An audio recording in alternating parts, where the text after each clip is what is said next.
So, I'm actually in my younger brother's chair. It's for his gaming.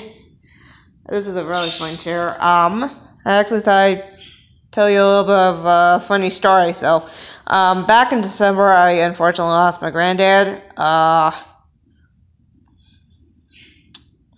Yeah, so I actually got a priesthood blessing, like, Thursday, like, probably, maybe a few weeks before my finals, and then I learned the next day that my grandfather was in the hospital. He'd been in there for like a week, and no one had known who he was, because my dad's second stepmom, meaning this grandfather had been married 3 times, so that's why my dad has a birth mom and 2 stepmoms. Sorry about the pigeon. Sorry about the birds. My mom just got new ones. So my dad's birth mom passed away in 97, just before my younger brother Hunter was born. Breast cancer.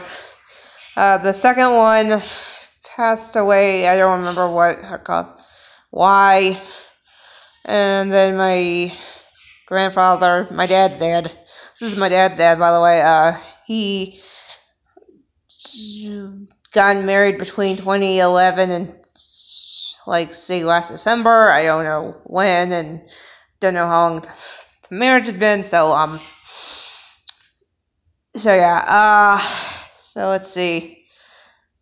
Oh yeah, my grandfather was in the hospital. He was in a coma for, I want to say, a week and a half, maybe.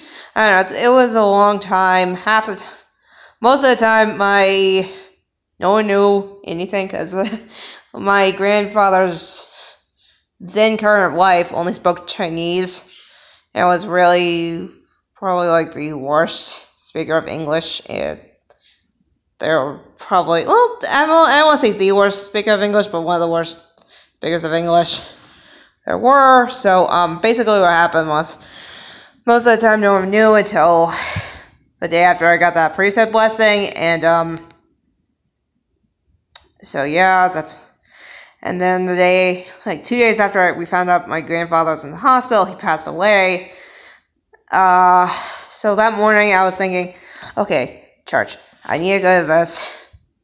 But then the second we found out my grandfather died, I was like, I just wanted to just, like, be a zombie for a few days until I had to go back to school and pretend.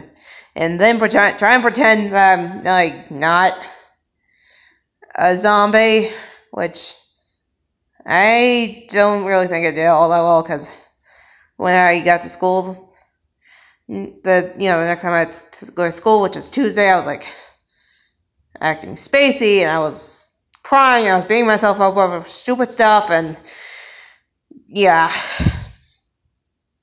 Anyhow, the funny experience was, I went to church. I tried acting my best prior to that, and fun fact, my brother was supposed to get me, but he didn't, because he forgot, and so I had to go into the gym for the break the fast thing, which is, if you don't know, it's the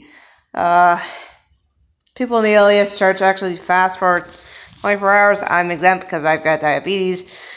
But so I just hung out there, ate a little bit of pasta, just hung out, waited for my little brother. And then after that, I actually disappeared from that ward for 5 weeks. 3 of them I was in the Catlins ward, 2 out South State, and so yeah, when I resurfaced to the singles ward, one of my friends who actually works over at the tutoring center, the regular tutoring center, not the one I go to, but a different one, he asked me where I ran off to. He thought I was part of this ward and blah blah blah. I'm like, okay, yeah. I was still in. I didn't hightail it out of town or whatever. I just had to go to a different ward, and I was out of state. So I'm like, oh. And then the next day, I ran into my friend who actually worked in that tutoring center. I said, hi! That was fun. Yeah, so that was a funny experience. Bye.